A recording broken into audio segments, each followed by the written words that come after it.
Morning everyone, myself Dr. Rani, Assistant Professor, IIMT College of Law.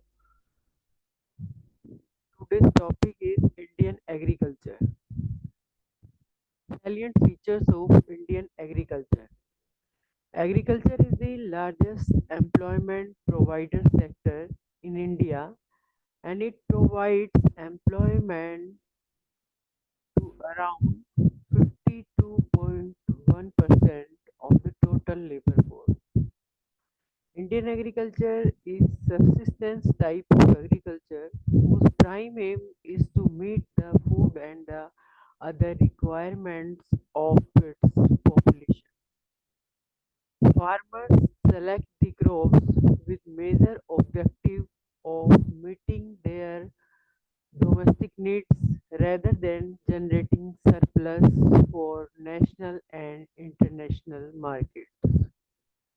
So its primary objective is to fulfill the domestic needs rather than the national markets.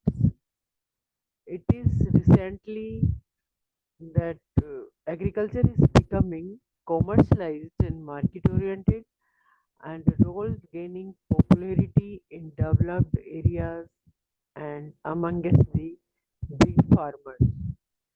Heavy population pressure. Indian agriculture is characterized by heavy population pressure, and about 70% of the country's population derives its livelihood from agriculture and allied occupations.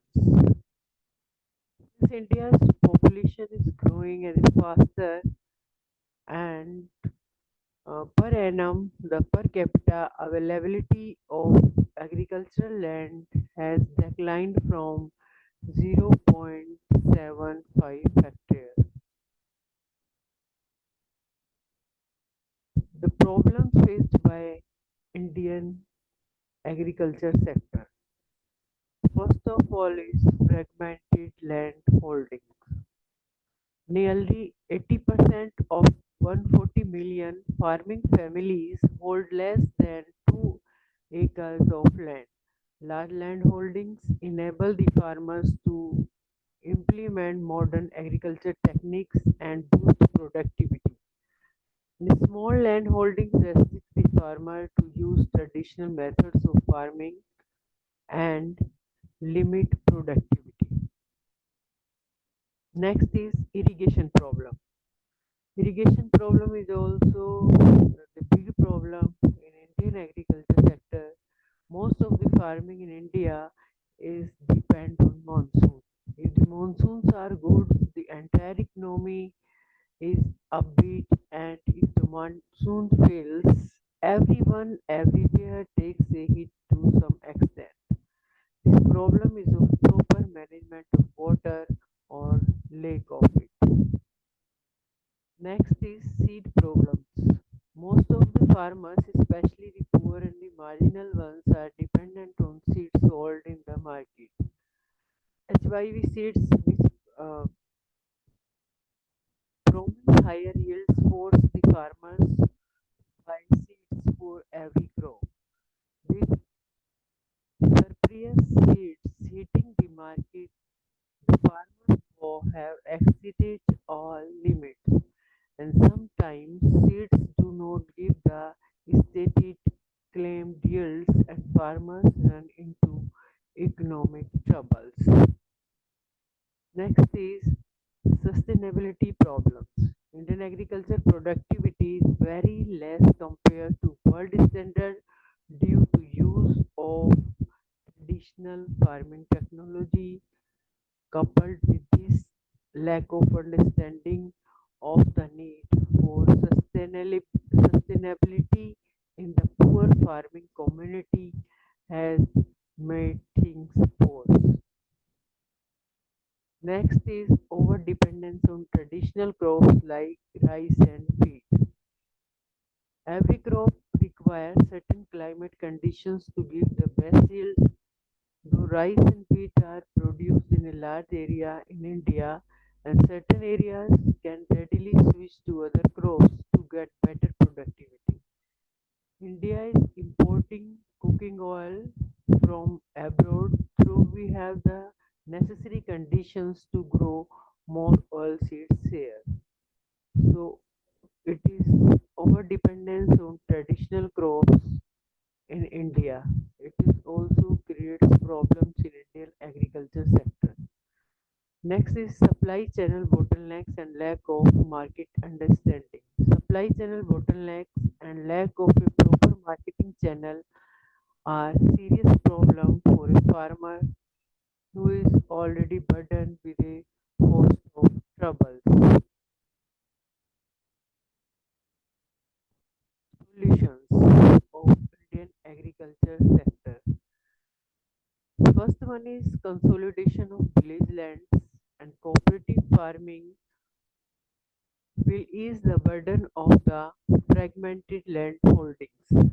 Banks too will be willing to lend money to a village consortium which can be utilized to boost farm productivity, employ sustainable farming methods, reduce over dependence on fertilizers, and thus solve many problems.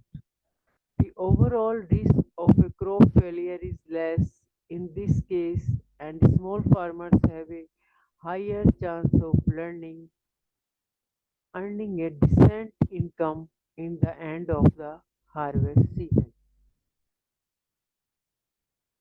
Agriculture credit and farm mechanism for small and marginal farmers will continue to be difficult unless pooling of farm resources or a joint usage of farm technology are employed. Irrigation problems can be addressed by government, preferably at the state and the national levels, when proper techniques in water management at the regional, state, and national levels, as well as a crop plan of what to produce and where to produce, are employed, it will be a win-win situation for both the farmers as well as the country. Next is scientific research in this subject to be encouraged to promote seeds which are mild on resource requirement but help the farmers in boosting the yields. So scientific research is, should be valuable in this subject and it will encourage and promote the seeds and it will also help the farmers in increasing the production. Next is cooperative farming. Cooperative farming is a voluntary organization in which the farmers pool their resources. The object of this organization is to help each other in agriculture for the common interest. And in other words, it is cooperative among the farmers of the limited means. Cooperative farming refers to an organization in which each member farmer remains the owner of his land individually and all the farming is done jointly. Profit is distributed among the farmers in the ratio of the land owned by them, and wage is distributed among the member farmers according to number of days they work. Next is cooperative joint farming society.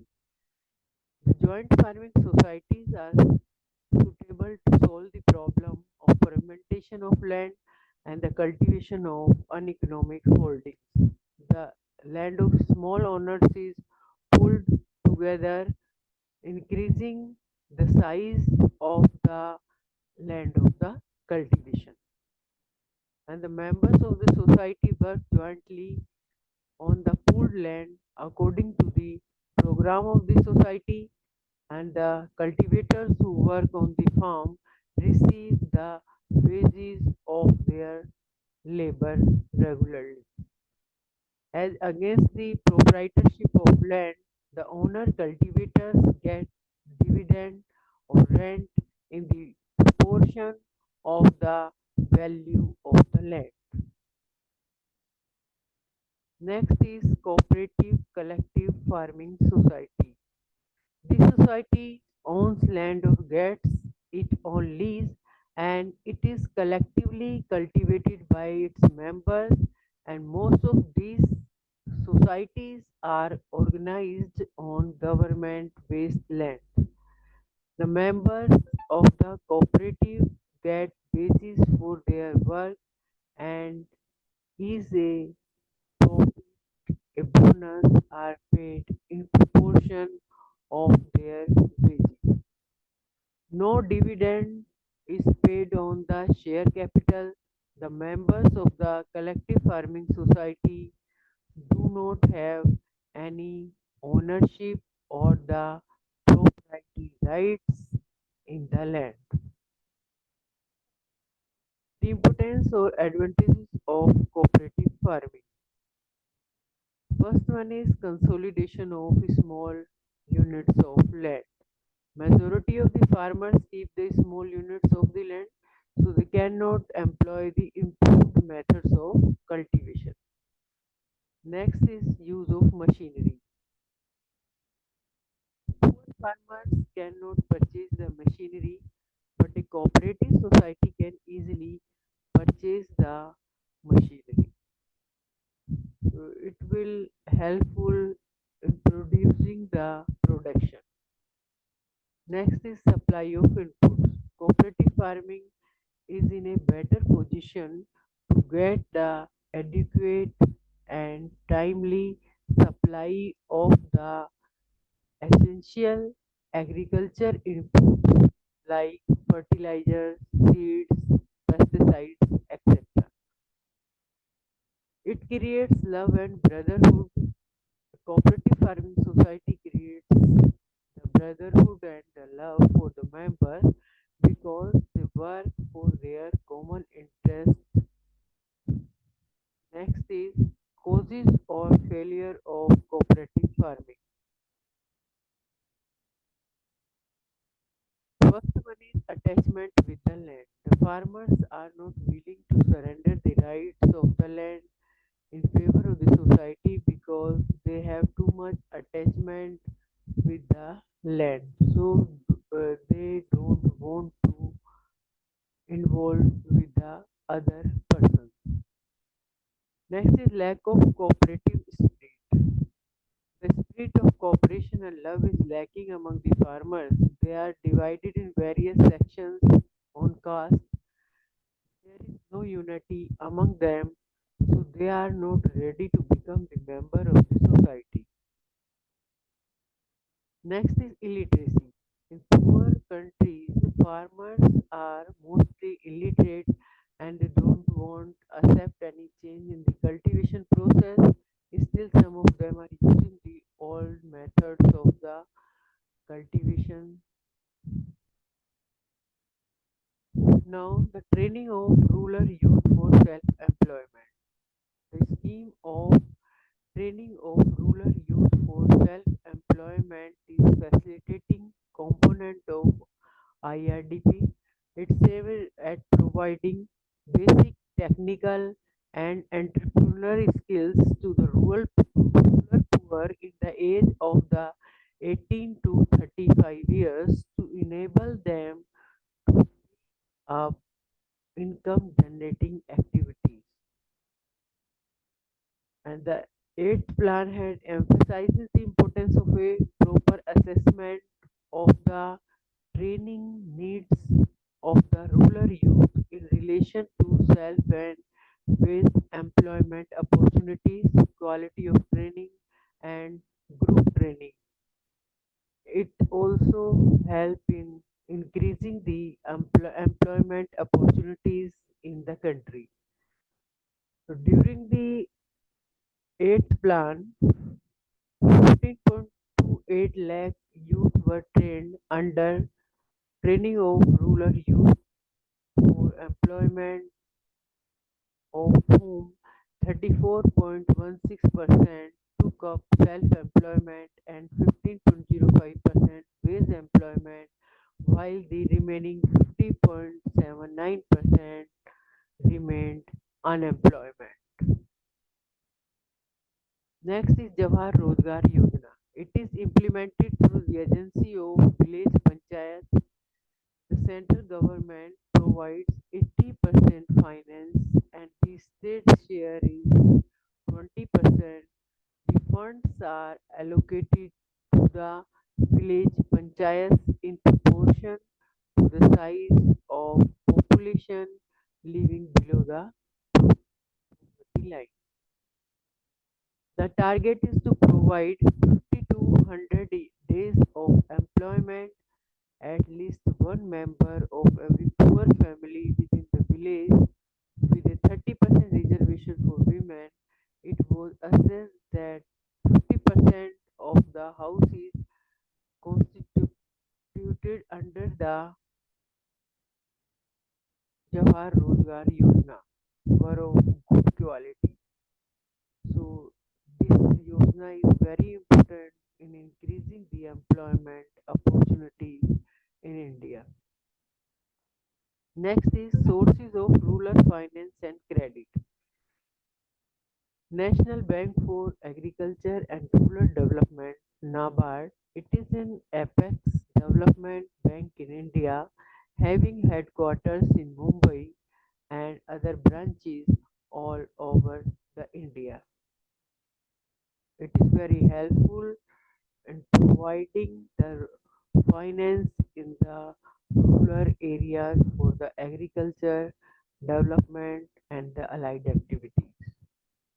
It was established on July 12, 1982 by a special act of parliament, and its main focus was on upliftment of rural India by increasing the credit flow for elevation of agriculture and rural non-farm sector, and completed its 34 years in 1st Jan 2016, and it has been entrusted with matters concerning policy, planning and operations in the field of credit for agriculture and other economic activities in rural areas in India. Its contribution is highly in the sector of the agriculture for the rural development. Next is agriculture marketing in India. Agriculture marketing is the study of all the activities, agencies, and the policies involved in the procurement of farm inputs by the farmers and the movement of agriculture products from the farms to the consumers. The agriculture marketing system is a link between the farm and the non-farm sectors. Agriculture marketing is basically shows the link between the agriculture sector and the non-farm sectors. Agriculture marketing system is an efficient way by which the farmers can dispose their surplus produce at a fair and reasonable price market. An improvement in the condition of farmers and their agriculture depends to a large extent on the arrangements of agriculture marketing. The term agriculture marketing include all those activities which are mostly related to the grading, storing, transporting and selling of the agricultural produce. Now defects and problems in agriculture marketing. There are some problems in agriculture marketing that are faced by the farmers. There is multiple channels of distribution and absence of proper warehousing facilities in the villages. the production, and there is no provision for grading the agriculture. Next is inadequate transport facilities. In some rural areas, the farmers have to face the transport facilities also, and farmers had no contact with the mandis, and they have no knowledge about the prices of particular product prevailing in the mandis. So there is has been a lack of institutional sources of credit for the farmers, and literacy level among the farmers is very low. Thank you very much.